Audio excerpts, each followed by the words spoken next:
Ethan Carter hadn't stepped foot in Fairbridge for 6 years. Now he was back, driving past June's diner, where old men still drank black coffee and watched the world pass. Only this time, the town was watching him. The tires of his rental crunched over gravel as he turned onto Main Street, the early April morning casting long shadows from the clapboard storefronts. Fairbridge hadn't changed much. The same wooden benches lined the sidewalks. The same picket-fenced houses peeked from behind blooming dogwoods. But Ethan felt different. Or maybe it was the way the town stared at him, like it had questions it wasn't ready to ask. He eased the car into a spot outside June's diner. Through the window, he saw Mrs. Dobbins wiping down the counter in her apron, her silver bun immaculately pinned. A few men in worn ball caps sat in the corner booth, their eyes lifting the moment they recognized the man behind the wheel. One of them raised a hand, half wave, half test. Ethan gave a small nod before turning off the engine. He didn't get out. He remembered what Matthew used to say whenever HOA notices came stuffed in their mailbox, folded sharp like little threats. Don't ever let them take the land, no matter how nice their letters sound. Back then, Ethan had laughed it off. Now those words rang like a warning. Driving past the diner, he headed toward the Carterland, the same road he and Matthew used to bike down as kids, daring each other to let go of the handlebars. It was still quiet out there, fields breathing in the morning fog, the scent of pine mingling with fresh soil. But something new stood at the edge of the driveway. A gate, tall, black, with an ornate iron sign overhead. Whispering Trails, Community, HOA Regulated. It looked out of place, like a country house wearing a corporate tie. And beneath it, a smaller placard read, Future Community Garden Entrance, pending HOA approval. Ethan slowed the car and stared. The words didn't register at first. Then his jaw clenched. The land past that gate wasn't community property. It was Carterland, his father's, Matthew's, his. He parked along the side of the road, his boots hitting the gravel with a dull thud. Wind rustled the branches above, and a few crows broke into the sky. The air smelled like rain, or maybe just old sorrow. The cemetery sat behind the Baptist church on the hill. There weren't many cars there. Fairbridge wasn't the kind of town where people liked to be seen grieving.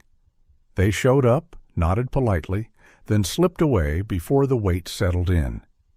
Ethan stood beside the casket, hands clasped in front of him. The pastor murmured words he didn't hear. A handful of neighbors stood at a distance, people who remembered the Carters as farmers, not litigants. Sheriff McLean offered a nod from under his wide-brimmed hat, but didn't approach. Maybe he remembered Ethan from high school. Maybe he remembered Matthew better. Then she arrived. Karen Holloway, HOA president, sculpted haircut, beige coat without a single drop of mud on it. She didn't speak to Ethan, just hovered close enough to be noticed, as if her presence was some kind of courtesy. Her smile, if you could call it that, didn't reach her eyes. It rarely did. When the casket began its slow descent, the ropes creaking slightly under weight and time, Ethan barely breathed. The sound of dirt hitting wood would come later. He wasn't ready for that part.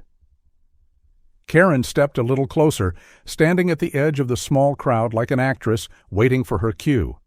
Then, without turning to him, she said, loud enough for nearby ears to hear, Technically, non-residents are supposed to seek HOA approval for private community functions. Ethan didn't respond. His throat was too tight. He just turned his head slightly, met her gaze, and let the silence answer for him. When the service ended, people trickled away. A few hands were shaken, a few shoulders squeezed. But mostly, they left with eyes lowered. Grief made folks uncomfortable, especially in a town where HOA rules were posted at grocery stores and mailbox height was regulated more strictly than behavior. Ethan walked alone, back down the path toward the fence. The grass was wet beneath his shoes, the air heavier now. He stopped at the gate again. The sign was still there. Still wrong. Behind him, tires crunched. A patrol car, then another. They didn't blare sirens. They didn't rush. Just rolled in like part of the landscape, slow and sure. When the first door opened, a uniformed officer stepped out, one hand on his radio, the other resting on his belt. He looked at Ethan, then spoke softly into the mic clipped to his shoulder. The second officer exited and stood by the hood, eyes following Ethan's every movement. Ethan didn't move. He didn't speak. Behind the patrol cars, a beige figure approached, heels clicking on gravel. Karen. She didn't smile this time. Her face was unreadable, but her tone had that same sweet veneer she used when fining people for decorative excess during Christmas. She leaned slightly toward the first officer and whispered, "He no longer resides here. That makes him a trespasser, doesn't it?" The first shovel of dirt had barely hit the coffin when someone shouted Ethan's name, and then came the word, "Arrest." The thump of soil against lacquered wood echoed in Ethan's chest. His eyes were locked on the simple cross atop the headstone, his thoughts far from the living, when the noise cut through the quiet like a gunshot. He turned instinctively. The murmur of the crowd died instantly. 2 police officers stepped forward, boots crunching on the damp cemetery grass. One of them adjusted his belt. The other held a folded sheet of paper in one hand and a quiet apology in the other. Their faces were unreadable, their posture deliberate. Karen Holloway was the one who spoke. Her voice carried across the graves, soft and firm, like someone delivering an announcement at a PTA meeting. "He's in violation of Section 4.2, she said calmly. "Non-residents are prohibited from attending private community events without prior approval." Her beige coat moved only slightly in the breeze. She didn't raise her voice. She didn't need to. Ethan blinked, still frozen beside the casket. He could barely comprehend what was happening. The officers hesitated. One of them glanced back at Karen, who gave the slightest nod, as if confirming some prearranged plan. The second officer exhaled slowly and stepped toward Ethan. "Sir," he said, "we need you to come with us." Ethan stared. His fists clenched, but he didn't move. All he could hear was the thudding of his own heartbeat, louder than the whispers beginning to rise around him.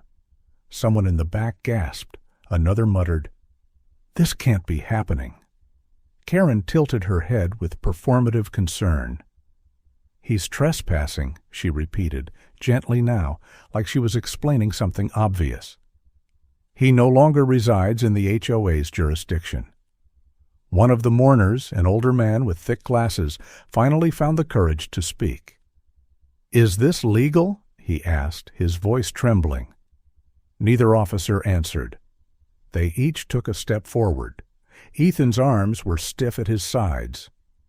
"I buried my brother today," he said quietly, more to himself than to them. "You really think this is what matters right now?" The first officer reached for the cuffs. Ethan didn't fight, but his jaw tensed. The cold metal clicked around his wrists. The sound was small, but it shattered whatever was left of the moment.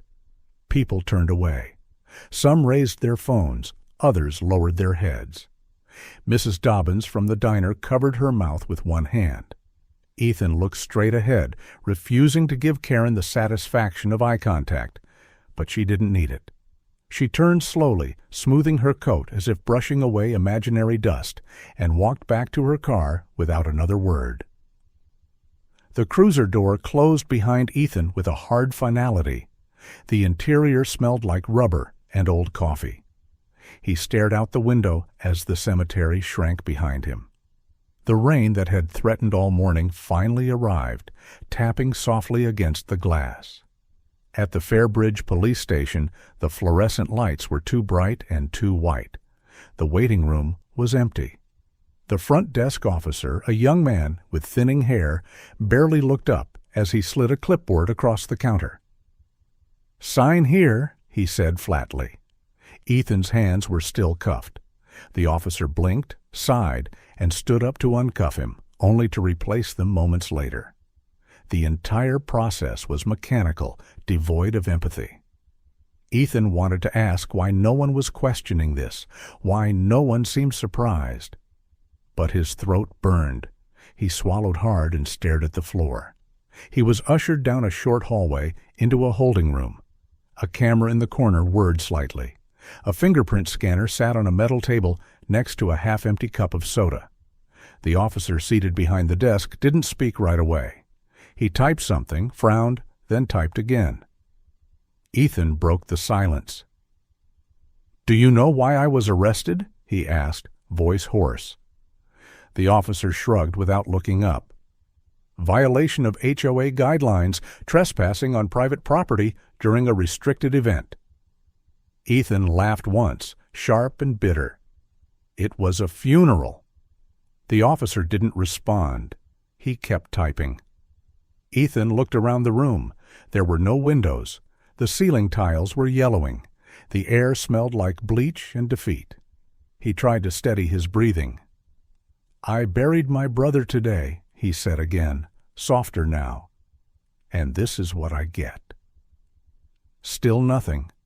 The officer finally reached for a pen and clicked it twice before reaching for the intake form. Then the phone rang. He answered quickly, his tone neutral. "Fairbridge Station, Officer Grant speaking." There was a pause. Then his spine straightened, subtly but unmistakably. "Yes, sir?" Another pause. The color drained from his face as he listened. The pen in his hand slipped from his fingers and rolled across the desk. His eyes darted toward Ethan, then to the hallway. He didn't speak again. Instead, he hung up the phone, stood, and turned slowly to face the entrance. He swallowed hard. "He's here," the officer said, looking at the door. Then, silence. Raymond Carter entered the station like a shadow falling over everything, quiet, tall, and carrying a presence that made people stand straighter. The moment his shoes crossed the threshold, the low murmur of keyboards and idle conversation shrank into silence. Even the humming fluorescent lights above seemed to dim slightly. The officer at the front desk paused mid-sip from a styrofoam cup, the faint slosh of lukewarm coffee louder than expected. He didn't immediately recognize the man in the dark overcoat, only noted the stillness around him, the way the two men in black suits flanking him said nothing but carried themselves like they had standing orders from places most people would never visit. Raymond didn't look left or right. His stride was even, each step measured and soft, yet impossibly loud to those who watched. His eyes swept the room without turning his head. They were the kind of eyes that didn't blink until they'd seen what they came for. The desk officer glanced at his screen, confused, then at Raymond, then at the two men behind him. Sir, can I help you?" Raymond stopped directly in front of the counter. He reached into his coat and withdrew a leather wallet. It opened with a quiet snap. Inside was a badge with a seal that needed no explanation. The officer's mouth closed. His breath caught mid-inhale. "United States Attorney General, retired." Raymond held it up for just long enough. Then he placed it on the counter, flat and deliberate, like someone setting a card that ended the game. "I'm here for my son," he said, his voice calm and measured. "Release him. Now." The officer nodded, or tried to. His fingers moved clumsily as he reached for the call button. Then the keys. They slipped once, clattered on the floor. He muttered something that might have been an apology, bent to retrieve them, and stood with renewed urgency. He didn't ask for ID. He didn't ask who his son was. He already knew. Raymond didn't speak again. Through the glass partition, Ethan could be seen sitting in the holding room. His shoulders were slumped. His head rested lightly against the wall. He didn't move when the door clicked open, until he saw who had opened it. His father stood there, expression unreadable. Behind him, the agents waited silently, eyes on the hallway, not the room. Ethan slowly rose. His wrists were still marked from the cuffs, faint red lines that hadn't yet faded. Raymond gave a subtle nod. That was all. The officer unlocked the final latch. Ethan stepped out. No one said anything. Even the old country song playing from the cruiser radio outside was momentarily drowned by the silence inside. They exited together, Raymond slightly ahead. His gait was unhurried, but no one moved to block his path. Doors were held, heads dipped. Even the phone at the front desk didn't dare ring until they'd passed. Outside, the sun had broken through the clouds. A thin stream of gold spilled across the parking lot, where Raymond paused beside a government-issued black sedan. He didn't open the door. Instead, he reached into his coat again, this time drawing out a slim, sleek phone. Ethan stood beside him, unsure of what to say. "I didn't expect you," he said quietly. Raymond didn't look at him. He scrolled through a short list of contacts and pressed dial. "You shouldn't have needed to." The call rang once, then twice. On the third, a voice picked up. "Karen Holloway," she said smoothly. "To what do I owe?" "This is Raymond Carter." Silence. On the other end of the line, Karen's posture changed instantly. Her smile vanished. Her hand, previously gesturing to a stack of paperwork, froze midair. "Mr. Carter," she said, trying to recover. This must be about some misunderstanding. I was told that your son was—" "I know what you were told," Raymond said. His voice remained calm, unhurried. "And I know who told it. I assure you this wasn't meant to—" "By week's end," he interrupted, "you will be under federal investigation. I suggest you retain counsel." Karen swallowed hard. She glanced out her office window, where nothing in particular waited for her. Her fingers shook slightly. She tried to respond, to find the right words, something rehearsed or polished. But the line had already gone dead. She stared at the phone screen, blinking at the silence. Her mouth opened, then closed. For once she had nothing left to say. Karen's fingers shake. She tries to speak, but the call is already over. At 9:17 a.m., a federal courier delivered 3 large manila envelopes to the Fairbridge HOA office. By 9:22, Karen Holloway's hands were trembling. The courier had said nothing as he handed over the envelopes, just a nod and a request for a signature on a digital pad. Karen didn't recognize the return address, but the gold Department of Justice seal stamped in the corner made her stomach twist before she even slit the first envelope open.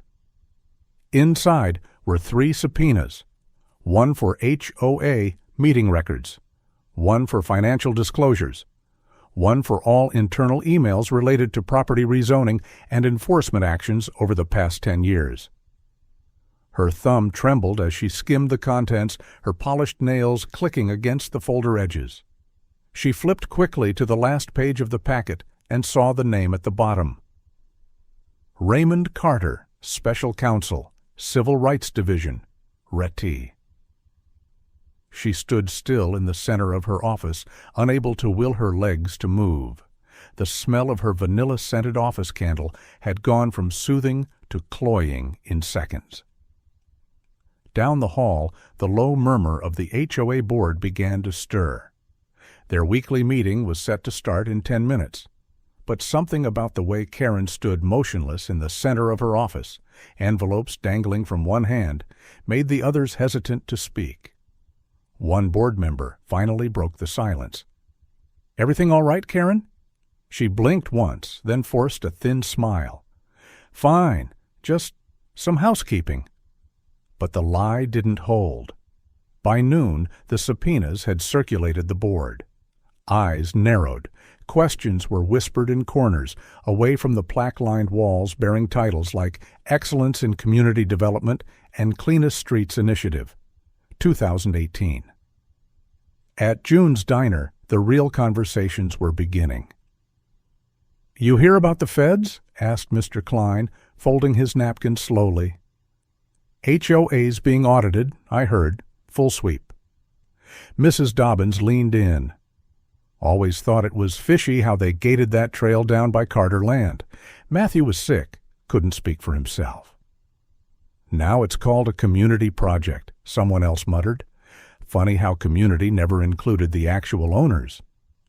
Back at the courthouse, Raymond's legal assistants were combing through Fairbridge zoning proposals.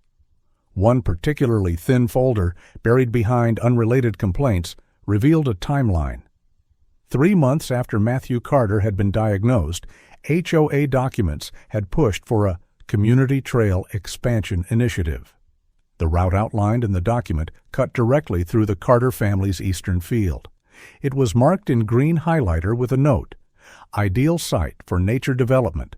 Owner inactive." Another email, forwarded among 3 board members and finally to Karen, read simply, "If no heir steps in, we can classify as abandoned under Phase 2B. Karen had replied within 6 minutes. Understood. Moving ahead before June vote. At the Carter property, Ethan stood at the fence line, watching as 2 surveyor flags flapped in the wind. One of them had fallen over. He picked it up, read the small printed label stapled to it, HOA Proposed Path, and drove it back into the dirt, harder than necessary. He didn't speak much that day. He didn't need to. Raymond had already said what needed saying. Now the system was speaking back. By late afternoon, the HOA boardroom resembled more of an inquest than a meeting. A pair of DOJ investigators, dressed plainly, sat side by side, flipping pages calmly. They asked soft questions. No one raised their voice. But the impact was unmistakable. One board member, Mrs. Fenley, broke first. She admitted that she had concerns about the Carter rezoning, but was told it was routine. When asked who told her that, she simply looked at Karen. Karen remained silent. Later that evening, she sat alone in her home, the lights dim, the fake orchids on her kitchen table drooping at the edges. She replayed the emails in her mind, the meetings, the smirks she used to wear like armor. She tried to remember if she had deleted everything. She had, but Raymond Carter had seen too many games played at higher levels than hers. He knew the law didn't need your inbox, just one printed memo, one signature, one whisper from the right person. The doorbell rang. She startled, then laughed at herself. Just a pizza delivery across the street. She exhaled. She poured a glass of wine and walked out to her porch, seeking quiet. That's when she saw it, staked right in the center of her manicured front lawn. A simple white protest sign with hand-painted lettering, "Not all power is permanent." Karen Holloway had once ruled Fairbridge with polite tyranny. Now no one would meet her eyes in the grocery store. She had walked into Bailey's Market that morning with her shoulders high and her sunglasses still on, even indoors. The air smelled of oranges and stale freezer air. Familiar faces moved through the aisles, faces that used to pause and greet her with measured civility or mild admiration. Today, they turned away. Mrs. Dobbins feigned interest in cans of corn. Sheriff McLean, off-duty, and thumbing through a magazine near the register, didn't nod. Karen walked past them like she didn't notice. She did. At the checkout, the clerk asked if she wanted to round up for the food bank. She declined. The girl didn't even look surprised. That evening, she sat beneath the fluorescent lights of a small local TV studio, her knees crossed tightly beneath a navy skirt, one hand clenched around a tissue. Her makeup had been applied carefully, a little heavier than usual. The host, a man with a salt and pepper goatee and the neutral tone of someone who had seen one too many local scandals, opened with pleasantries, then turned the screw. "So, Ms. Holloway, how do you respond to the growing public criticism? The footage of Mr. Carter's arrest at his brother's funeral has raised considerable concern." Karen blinked slowly, the corners of her mouth trembling. "This has all been deeply misunderstood," she said. "I was told there was a security risk. I was following HOA policy, not making personal decisions. The narrative out there, it's political and personal. The reporter didn't nod. He didn't frown either. He just waited. Karen sniffled delicately. "I never wanted this. My heart breaks for the Carter family. The clip went viral within hours. The comment section turned her apology into a meme storm. HOA Karen meets karma, one read. "She cried harder for her chair than for the man she had cuffed," said another. Screenshot after screenshot of her face, paused mid-faux sorrow, circulated on forums, Reddit threads, and late-night segments. At Town Hall, the resignations began. Quietly at first, an email here, a voicemail there. But soon, some made it public. Board members who had rubber-stamped years of Karen's decisions now claimed ignorance. "We trusted her judgment. We didn't know she had gone that far. We were just trying to follow procedures." Karen's name became radioactive. Her signature on any document turned it into a liability. HOA newsletters no longer bore her quotes in bold italics.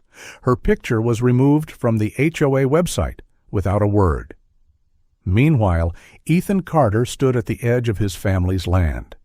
It was quieter now. The flags had been taken down.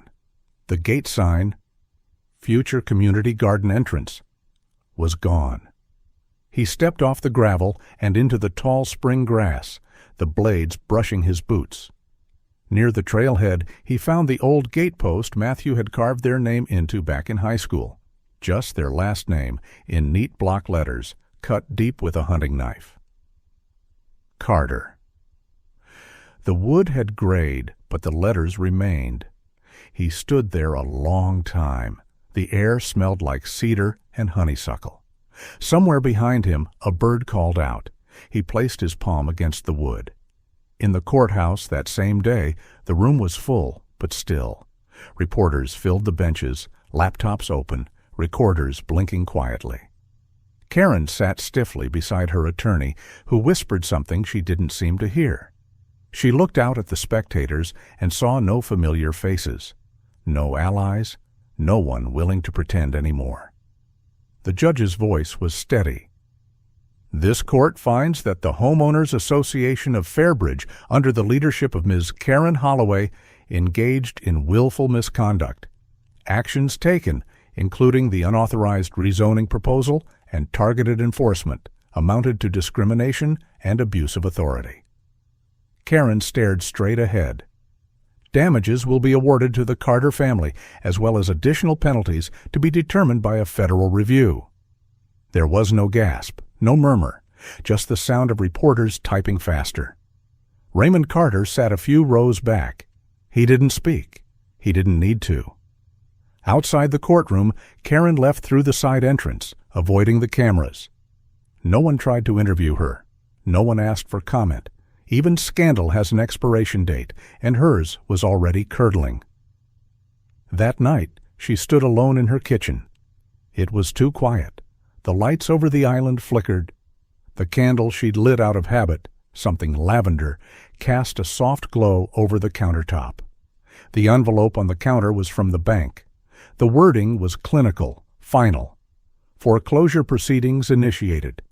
Outstanding legal fees cited. Insufficient funds to cover settlement. Property to be evaluated for lien. Her hands trembled as she let the paper slide from her grasp. It drifted down slowly, catching the warm candlelight as it fell. She drops it onto the hardwood floor of her empty kitchen, the candlelight flickering.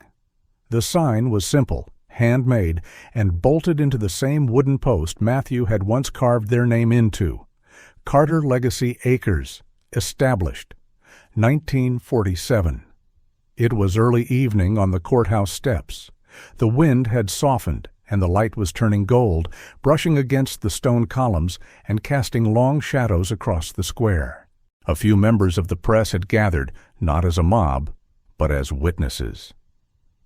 The story, after all, was no longer a scandal. It was closure. Ethan Carter stood just beyond the final step, his jacket unbuttoned, his hands relaxed at his sides. He looked older than when he had arrived in Fairbridge, not in years, but in bearing. The camera lights didn't faze him. Neither did the questions. He answered only one. "We're not here to celebrate," he said simply. "We're just here to set things right." And then he turned and walked away. Raymond stood behind him, silent as always, his presence as firm and grounded as the land beneath them. When a reporter called his name, he didn't turn. The moment didn't need more words. Later that day, as the sun dipped low and lit the Carter fields with soft orange light, Ethan and Raymond stood beside a fresh wooden marker at the edge of the cemetery. The grass was neatly trimmed, the soil still dark from the recent rain. The small plaque they placed didn't bear any dates, just 6 words, carved by hand. "You kept us steady, Matt." Ethan knelt briefly, brushing his hand over the top of the grave. He said nothing, but his silence was a kind of thank you. They didn't linger.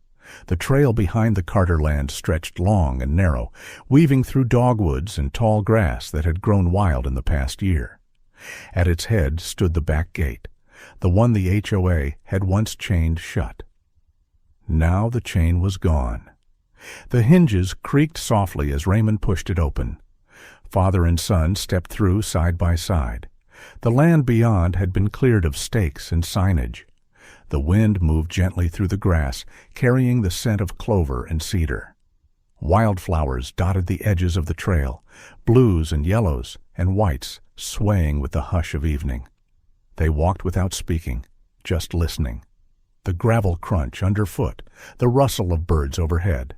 Somewhere in the distance, the faint bark of a dog and the chime of wind bells from a neighbor's porch. At a bend in the trail, they stopped. The old post still stood there, the one Matthew had carved into when he was 16, half joking, half proud. The letters were deeper than Ethan remembered. Weather had smoothed the edges, but not enough to erase them. He stepped forward, rested one hand on the wood, and looked out over the land. "It's still ours," he said quietly. Raymond nodded once. He'd be proud. They stood there a moment longer, just enough for the sun to kiss the horizon. Behind them, the town of Fairbridge was still, no longer staring, no longer accusing, just quiet. No applause, no headlines, just a legacy, reclaimed, and peace. After a long season of silence and struggle, the land stood just as it always had, unchanged in soil, but rich now with quiet justice. What once was nearly lost had been reclaimed, not through anger, but through steady hands, and the truth patiently carried forward. Sometimes preserving a legacy isn't about holding on, it's about standing firm when others try to make you let go. The Carter name remains, not because it shouted the loudest, but because it never stepped aside. Like a fence that marks more than property, the line they held reminded an entire town where honor ends and where it begins again.